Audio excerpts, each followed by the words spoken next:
I never thought I'd be the guy whose wife would cheat on him. My name is Jake, and I had a pretty solid life going. Good job, decent friends, and a wife who I thought was my partner in crime. Her name is Amanda. We were married for 5 years and we had our ups and downs like any couple. But lately I noticed some things that didn't sit right with me. At first, it was subtle. Amanda started being a little more distant, spending long hours at her job as a marketing executive. She'd come home late, and when I'd ask about her day, her answers felt rehearsed, like she was reading from a script. There were whispers about a new boss, a hotel manager named Brian who was supposed to be charismatic and charming. I shrugged it off. Everyone has a little office drama, right? But something in the pit of my stomach kept telling me it was more than just work stress. Then there were her late-night outings with friends. Amanda had never been the party type, preferring cozy nights in with a movie and some takeout. Suddenly, she was heading out for girls' nights every other Friday. I didn't think much about it at first. It seemed harmless enough. But the more I thought about it, the more I felt uneasy. Her texts were vague. Her excuse for late nights went from detailed to one-liners like stuck in a meeting or can't talk now. And yet she'd always come home with a smile that felt like it belonged to someone else. The breaking point came when I came home early from work one day. I was excited to surprise Amanda with dinner, her favorite Thai food. As I walked into our apartment, the smell of something unfamiliar hit me. It wasn't the food, it was something else. I shrugged it off, thinking she might have ordered food from somewhere else. But then I noticed her purse on the kitchen counter. It was open and her phone was sitting there, buzzing with notifications. Against my better judgment, I picked it up. What I found made my stomach drop. Text messages from Brian flooded the screen, flirty, intimate messages that left no room for imagination.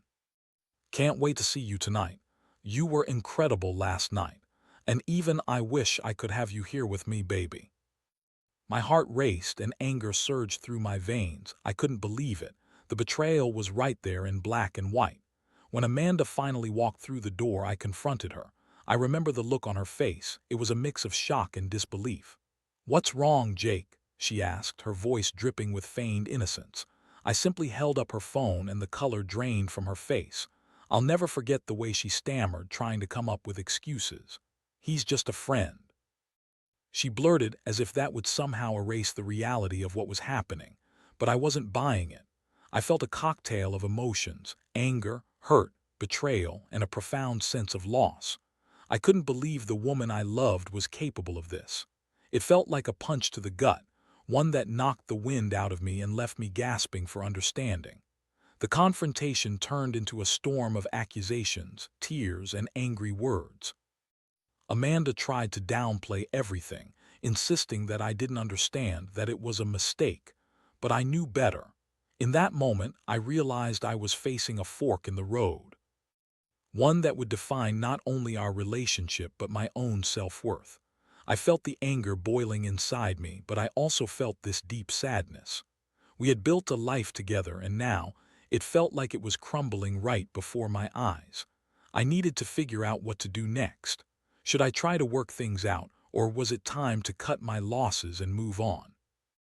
I knew I had to find a resolution that wouldn't just be a reaction to the pain, but a decision that reflected who I was and what I wanted for my future. The days following the confrontation were a blur. I found myself in a haze of confusion and betrayal. Amanda tried to reach out, begging for forgiveness and claiming that it was just a stupid mistake. But how could I take her seriously? Every time I looked at her, all I could see were the words on her phone, the lies she had spun like a web of deceit. I felt like a fool for trusting her so completely, for believing in the fairy tale of our marriage. I distanced myself from Amanda, choosing to sleep on the couch while she occupied our once shared bed. The silence between us grew heavy, filled with unspoken words and unresolved feelings. She'd come to me, tears streaming down her cheeks, pleading for us to talk, but I could barely bear to look at her. I needed time to process everything, to sift through the wreckage of my emotions. I remember one particular night, sitting alone in the dim light of the living room.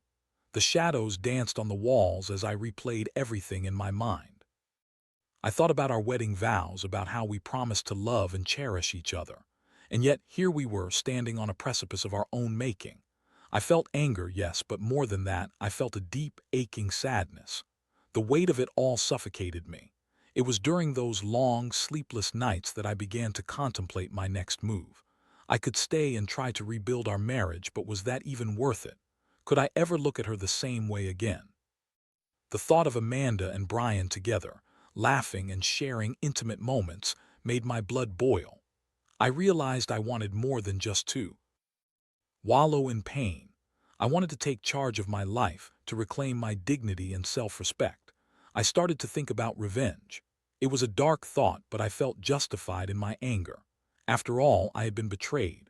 I recalled how Amanda had mentioned how Brian was the manager of a luxury hotel downtown, a place where we'd celebrated anniversaries and shared special moments. It was a high-end establishment known for its exquisite service and lavish amenities. The idea of him living in that world while I was left in the ruins of my marriage fueled a fire inside me. I began to devise a plan. It wasn't just about hurting Brian. It was about making sure Amanda never experienced that kind of luxury again. It felt good to think about taking control, flipping the script on them. I wanted to expose Brian for who he really was, to ensure he faced the consequences of his actions. After all, he had crossed a line, stepping into my life and my marriage. The first step was to gather information. I enlisted the help of a friend, Matt, who had a knack for digging up dirt. He was a guy who always knew someone who could help. I told him everything from the affair to the hotel where Brian worked. He nodded as I laid out my plan, a wicked grin creeping onto his face. "We can make this happen," he said confidently. "Let's put some pressure on the guy." The next few days were a whirlwind of gathering evidence and strategizing. I went through Amanda's phone again, finding more exchanges with Brian. They were planning another rendezvous, and my heart raced at the thought of it. Each message felt like a dagger to my heart, but I used that pain to fuel my resolve.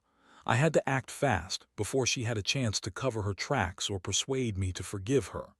I decided to confront Brian directly, but not in the way you might think. I wasn't going to storm the hotel and create a scene. Instead, I figured I'd catch him off guard.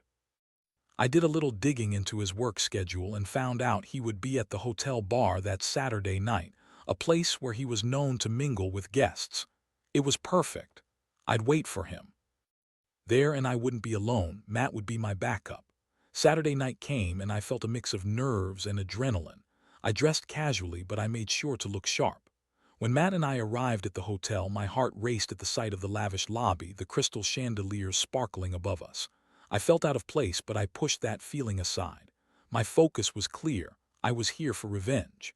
As we made our way to the bar, I spotted Brian sitting at a table, laughing with a group of women.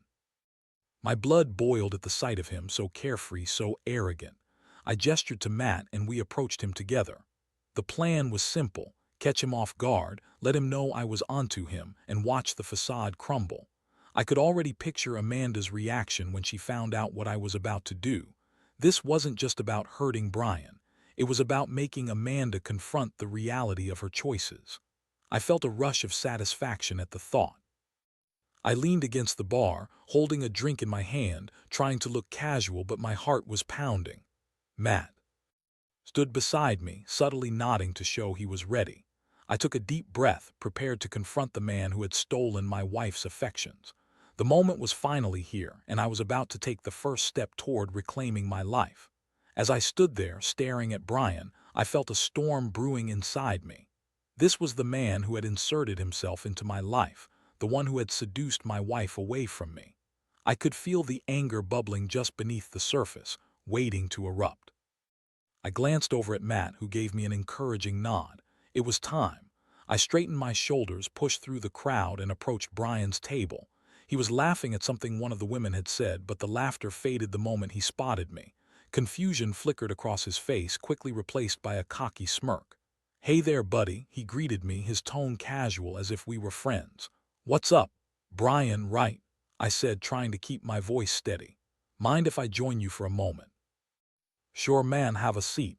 He gestured to an empty chair, seemingly unfazed. I could see the glimmer of arrogance in his eyes, as if he thought he could charm his way out of any situation. But I wasn't here to play games. I sat down, leaning forward slightly. I think we need to talk about Amanda. The moment I said her name, the atmosphere shifted. The laughter stopped and the lightheartedness evaporated. Brian suddenly looked tense, the smirk fading as reality hit him. "What about her?" he replied, feigning ignorance but struggling to maintain his cool demeanor. "You know exactly what I'm talking about," I shot back. "You think it's okay to mess around with another man's wife, to waltz into our lives like you belong here." I felt the anger radiating off me, a wave of adrenaline surging through my veins. He leaned back in his chair, attempting to regain control of the situation. "Look, man, it's not what you think. Don't lie to me," I interrupted, my voice rising slightly. "I've seen the messages. I know you two are meeting up, and I'm not going to let you play the victim here." I could see the panic in his eyes as my words sunk in. "You're just a coward hiding behind her skirts." The women at the table exchanged glances, their expressions a mix of shock and amusement. Brian's bravado began to crack. "You need to calm down. It was just a fling. It didn't mean anything." "Didn't mean anything." I laughed bitterly, the sound harsh in the air. "You think that excuses the pain you're causing? You're destroying a marriage for a quick thrill." I leaned in even closer, lowering my voice. "What if I told Amanda about this? What if I showed her everything?" His eyes widened and I felt a rush of satisfaction. "You wouldn't dare," he said, his voice wavering. "She wouldn't believe you." "Oh, I think she would," I replied, feeling emboldened. "Just wait until she hears that you're not the charming hotel manager she thinks you are, but just another guy looking to get laid." The satisfaction of watching him squirm was intoxicating. Before he could respond, I pulled out my phone, opened a message thread with Amanda, and held it up for him to see. "You see these? You're about to learn what happens when you think you can just take whatever you want." I could feel Matt's presence beside me, steady and calm, a reminder that I wasn't alone in this. All right, just chill out," Brian stammered, his facade rapidly crumbling. "I didn't mean for it to go this far. I thought she'd end it." "Interesting way of showing it," I shot back. "You think this is just some game for her? You think you're special?" I could sense my blood boiling, but I wanted to keep my emotions in check to ensure I didn't lose control. Finally, it hit me. This wasn't just about Brian. This was about Amanda, too. I needed to deliver a message, not just to him, but to her as well. "You need to consider what you're doing. You think you're just a fling, but you're part of a much bigger mess. And believe me, I'm not going to let you get away with this." Brian was visibly shaken now, and I could see the wheels turning in his mind, the realization that he had messed with the wrong guy. "Look, man, I can fix this. Just give me some time." "No more time," I said firmly, cutting him off. "Your little affair is over. I'm going to make sure you regret ever stepping into my life." I stood up, feeling a rush of power. I wasn't going to let him control the narrative any longer. Without looking back, I walked away from the table, the thrill of confrontation still coursing through me. The women whispered amongst themselves, their expressions a mix of disbelief and shock. Matt followed closely behind, a quiet smile on his face. "Damn, that was something," he said, clapping me on the back as we stepped outside into the cool night air. "You really laid it down." "I just did what I had to do," I replied, the adrenaline still pumping. "But this isn't over. I have to make sure Amanda knows exactly who she's dealing with." As we headed home, I felt a strange mix of satisfaction and dread. I had taken a step toward reclaiming my life, but I knew the journey was far from over. Amanda still needed to face the truth, and I was determined to make sure she did. The repercussions of this night would echo through our lives, and I was ready to see how it all played out. I had taken a stand, and now it was time to prepare for the fallout. As the days passed after my confrontation with Brian, I felt a strange sense of empowerment. I had taken control of my narrative, confronting the man who had invaded my life and my marriage. But amid that empowerment was a gnawing tension in my gut. I knew I needed to bring this all to a head with Amanda. It was time for her to face the reality of her choices and the consequences of her actions. I decided to invite Amanda out for dinner. It felt like a step toward normalcy, but I knew it was anything but. I wanted to see how she would react, how she would respond to my newfound resolve. I called her and suggested a nice restaurant downtown, one that we used to frequent before everything went south. She agreed eagerly, perhaps sensing my willingness to talk, but I wasn't sure if she knew what was coming. The night of our dinner arrived and I put on my best face. I wanted to be calm and collected, not the angry husband she was used to seeing. When I arrived at the restaurant, I felt a rush of nostalgia wash over me. This was once our favorite spot, a place filled with good memories. But tonight, it felt different, like a stage set for a confrontation. When Amanda walked in, she looked beautiful as always. She wore a dress that hugged her curves, her hair cascading over her shoulders. For a moment, I felt a flicker of what we once had, but I quickly pushed that thought aside. I couldn't afford to let myself get lost in the past. I needed to stay focused on the present. We exchanged pleasantries, the small talk feeling awkward and forced. I could see the nervousness in her eyes, a flicker of uncertainty. I knew she sensed the tension in the air, the storm brewing beneath the surface. As we settled into our seats, I took a deep breath, ready to dive into the uncomfortable conversation. "Thanks for coming," I started, trying to maintain a calm demeanor. "I thought it would be good for us to talk, just the two of us." "Of course," she replied, her voice soft. "I'm glad you want to talk. I know things have been rough between us." "Rough is an understatement," I said, looking her in the eye. "Amanda, we need to address what's really going on. I can't pretend everything is fine when I know you've been seeing Brian." Her reaction was immediate. She shifted in her seat, the color draining from her face.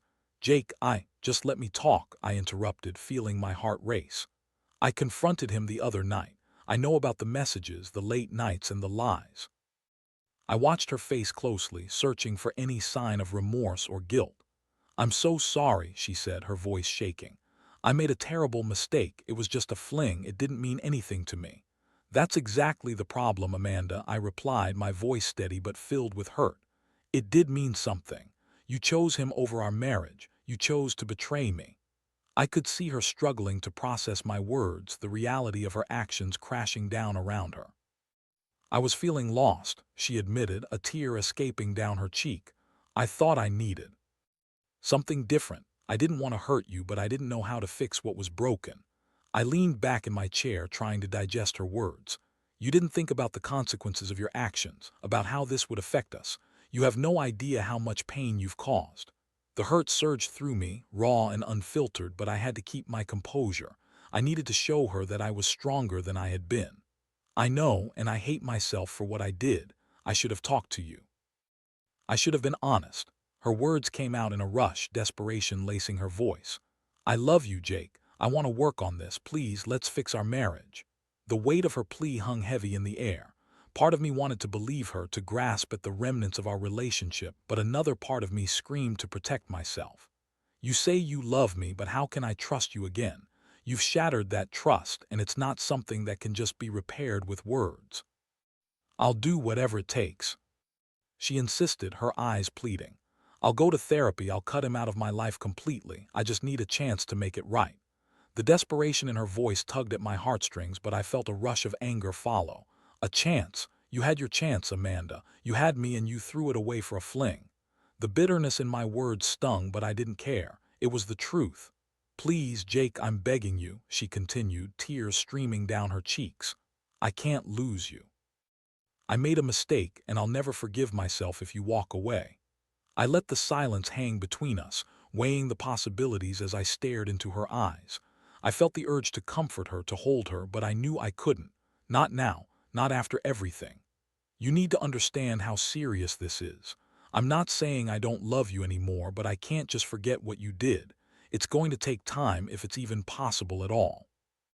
Amanda nodded, the realization of what she had done sinking in. "I understand. I'll do whatever it takes to prove to you that I can change." Her words echoed in my mind, and I felt a mixture of sadness and resolve. This was a turning point for both of us. Either we would work through this as a couple, or it would be the end. I knew I had to make a decision, not based on my emotions, but on what I truly wanted for my future. "I think we need some time apart," I finally said, my voice steady despite the turmoil inside. "We can't pretend that everything is okay." I need to figure out if I can trust you again, and I need you to understand the gravity of your actions." Her face fell, and I could see the pain in her eyes. "Jake, please don't do this. I love you." "I know you do," I replied, "but love isn't enough right now. I need space to think." I stood up from the table, feeling a heaviness settle in my chest. I was doing what I thought was right, but it felt like I was walking away from a piece of my heart. As I left the restaurant, I could feel Amanda's gaze on my back, pleading for me to turn around. But I didn't. I walked away knowing that this was the beginning of a new chapter for both of us, one that could lead to healing or finality. The question was, which direction would we take? The following weeks were a whirlwind of emotions. I had given Amanda time apart, and the space felt both liberating and agonizing. I spent my days navigating the aftermath of the confrontation, attempting to find some semblance of normalcy in my life. I focused on my job, spent time with friends, and even tried to reconnect with hobbies I had neglected. But no matter how hard I tried to distract myself, the shadow of Amanda's betrayal loomed over me. I received sporadic texts from her, sometimes pleading, other times hopeful, and occasionally remorseful. "I miss you. I'm working on myself. I promise I'll make things right." But each message felt like a double-edged sword, reminding me of the love I once had and the pain she had caused. Part of me wanted to respond, to ease her worries, but I knew that any interaction would only complicate things further. I often found myself thinking about Brian. I had made sure to keep my distance from that hotel, but rumors drifted back to me. Amanda had told me he wasn't around anymore, but I learned that he had been fired in the wake of my confrontation. Somehow, that felt like a small victory, but it wasn't enough. I didn't want to just win a battle. I wanted to reclaim my life in its entirety. One evening, I made the decision to meet up with Matt. We hadn't really discussed the situation lately, but I knew he had been keeping tabs on Brian and Amanda from a distance. We met at a local bar, and as we settled into a booth with drinks in hand, I could feel the weight lift slightly. It was good to be around someone who hadn't been involved in the drama of my life. "Dude, how have you been holding up?" Matt asked, looking at me with genuine concern. "It's been rough. I'm trying to figure out what I want. I feel like I'm still reeling from the whole thing," I admitted, taking a sip of my beer. "I thought I had everything figured out, and now it just feels so uncertain." "Have you talked to Amanda at all?" I shook my head. "I've kept my distance. She sent me a few messages, but I don't know what to say to her. Part of me wants to hear her side to see if she really means it, but the other part is still so angry." Matt nodded, understanding my conflict. "It's a tough spot to be in. You need to protect yourself, man. Just remember that if you do decide to go back, it's going to take a lot of work for both of you." "I know," I replied, "but what if I can't forgive her? What if I can't get past this?" The doubt crept in, filling me with fear. "Then you owe it to yourself to move on. Life's too short to be stuck in a toxic situation," he said, his tone serious. "You deserve to be happy, man." His words lingered in my mind as the conversation shifted to lighter topics, but that night I couldn't shake the feeling that I was standing at a crossroads. A few days later, I received a text from Amanda that changed everything. It was different from her previous messages, a heartfelt letter detailing her emotions and thoughts. She wrote about the realization of what she had lost, how she had taken everything for granted. For the first time, she openly acknowledged the pain she had caused and expressed a desire to put in the effort to rebuild our relationship. Reading her words felt like a punch to the gut. I felt torn between wanting to see her, to hear her voice, and the fear of reopening wounds that had barely begun to heal. But part of me was curious. Had she truly changed? Was there any possibility for us to move forward? I found myself responding to her message, suggesting that we meet up to talk. The decision was a leap of faith, tinged with hope and apprehension. We agreed to meet at a coffee shop, a neutral ground where we could sit and talk without the pressure of our old haunts. When I arrived, Amanda was already there, fidgeting with her hands. She looked nervous, and seeing her like that stirred something inside me. I felt a mix of anger and longing, an emotional cocktail that was hard to swallow. "Hey," I said softly as I approached her table. "Hey," she replied, her voice barely above a whisper. "Thanks for coming." We exchanged awkward small talk for a few moments, but I could sense the tension in the air. The atmosphere was charged, thick with unspoken feelings. I took a deep breath, ready to dive into the conversation that had been looming over us. "I read your message," I began, looking her in the eyes. "It was honest, and I appreciate that, but I need to know if this is genuine." Amanda nodded, her expression earnest. "It is. I've spent a lot of time reflecting on everything, and I understand the hurt I've caused. I've done a lot of soul-searching, and I know I need to earn back your trust." Her words resonated with me, but doubt still lingered. "You say that, but how can you prove it? How do I know this isn't just another round of empty promises?" "I understand why you'd feel that way," she replied, her voice steady. "I know I've made mistakes, but I want to show you that I can change. I'm going to therapy, and I'm committed to understanding what led me to cheat in the first place." Hearing her speak so openly about her actions was a step in the right direction, but I still felt hesitant. "That's a good start, but it's going to take more than just words. I need to see actions, consistent actions that demonstrate you're invested in this." "I will do whatever it takes," she said, her eyes pleading. "I want to make it right, Jake. You're my priority now." I felt the weight of her words sink in, but it also made me realize the challenge ahead. "This is going to take time," I warned her. "I'm not going to jump back into things because you say you're sorry.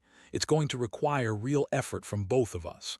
"I understand," she replied, her expression sincere. "I want to work for it, to prove to you that I deserve a second chance." As we continued to talk, I saw glimpses of the woman I had fallen in love with, the one who challenged me, supported me, and made me laugh. But alongside that warmth was the cold sting of betrayal, a reminder of what had transpired. After we finished our coffees, I felt conflicted. There was a flicker of hope in my heart, but I knew I had to tread carefully. I couldn't let my emotions cloud my judgment again. We were at a pivotal moment, and I needed to be sure of my next steps. As we stood to leave, I glanced into her eyes, searching for sincerity. "Let's take this one day at a time," I said. "I need to see that you're truly committed to rebuilding what we had." "Thank you for giving me this chance," she replied, a hint of relief washing over her face. I couldn't help but feel a small spark of hope. Maybe, just maybe, there was a way forward for us after all. But I knew I had to remain vigilant, to protect my heart as we navigated this uncertain path together. In that moment, we shared a tentative smile, a flicker of possibility amidst the chaos. But deep down, I knew that the road ahead would be fraught with challenges and emotional hurdles. The journey was only just beginning. The next few weeks were a delicate dance of emotions. Amanda and I had decided to take things slowly, focusing on rebuilding our relationship one step at a time. We communicated more openly than we had in ages, and I could see that she was genuinely trying. She kept her promises about therapy, and I noticed little changes in her behavior, small gestures of affection, thoughtful texts throughout the day, and a renewed willingness to listen when I expressed my feelings. It felt strange navigating this new dynamic. I was both hopeful and cautious, with a wall still built up around my heart. Each time we met, I found myself searching for signs of sincerity in her actions, looking for proof that she was committed to making things right. Amanda, for her part, seemed determined, and I could sense her desire to prove herself.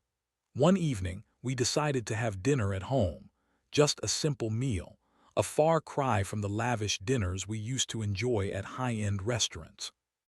As we prepared the food together, the atmosphere shifted from tense to lighthearted, filled with laughter and playful banter. For the first time in a long while, I felt a flicker of the connection we once shared. "Remember when you tried to cook that awful pasta dish for my birthday?" Amanda teased as she chopped vegetables. "Oh, come on, it wasn't that bad," I laughed, shaking my head. "You just have terrible taste in food." "Right, because burnt noodles with a side of salt is gourmet," she shot back, laughing. The moment felt like a breath of fresh air, a reminder of the love that had once flourished between us. But as the laughter faded, I also felt the weight of reality settle in. The betrayal still lingered in the background, casting a shadow over even our happiest moments. It was a reminder that trust, once so easily given, was now a fragile thing. As the weeks turned into months, we kept working on ourselves and our relationship. Amanda continued her therapy, and I found myself exploring my own feelings and boundaries. We started going on casual dates again, holding hands and sharing smiles, but it was accompanied by an underlying tension that wouldn't completely dissipate. I wanted to believe in us, but the fear of vulnerability still loomed.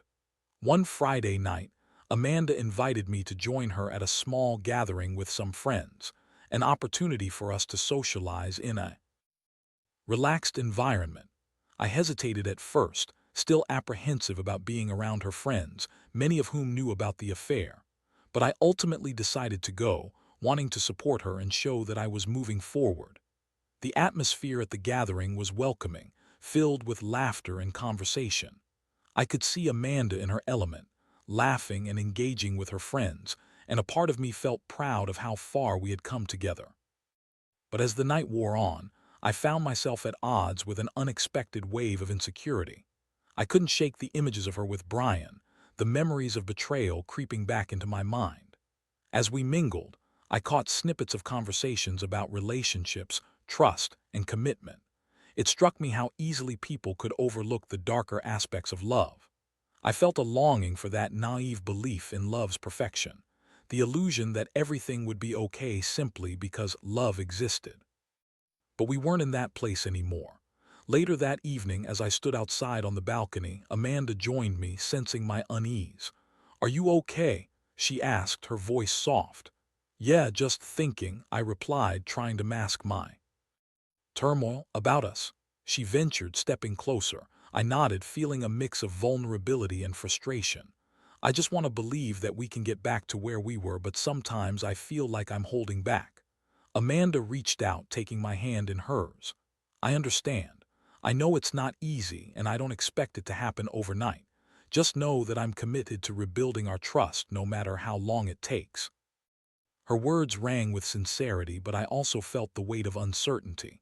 "I want that too, but I can't shake this fear. What if I can't trust you again? What if we just end up back at square one?" "I won't let that happen," she promised, her eyes earnest. "I'm working hard to prove that I'm worth it. I will do everything I can to show you that I'm committed to us." Standing there, holding her hand, I realized that this was no longer just about anger or betrayal. It was about growth, healing, and the possibility of a new beginning. The road ahead wouldn't be easy, but perhaps it was worth taking the journey together. That night, as we departed from the gathering, I felt a spark of hope ignite within me. We were navigating uncharted waters, but I knew that our love was still alive, albeit bruised and fragile.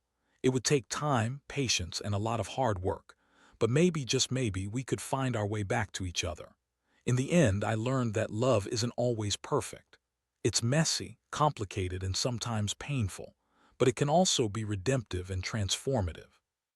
If we choose to confront our mistakes and embrace vulnerability, we might just discover the strength to rebuild what we thought was lost forever. And as we walked hand in hand into the uncertainty of our future, I felt a flicker of faith rekindling, a belief that we could emerge stronger from the ashes of our past.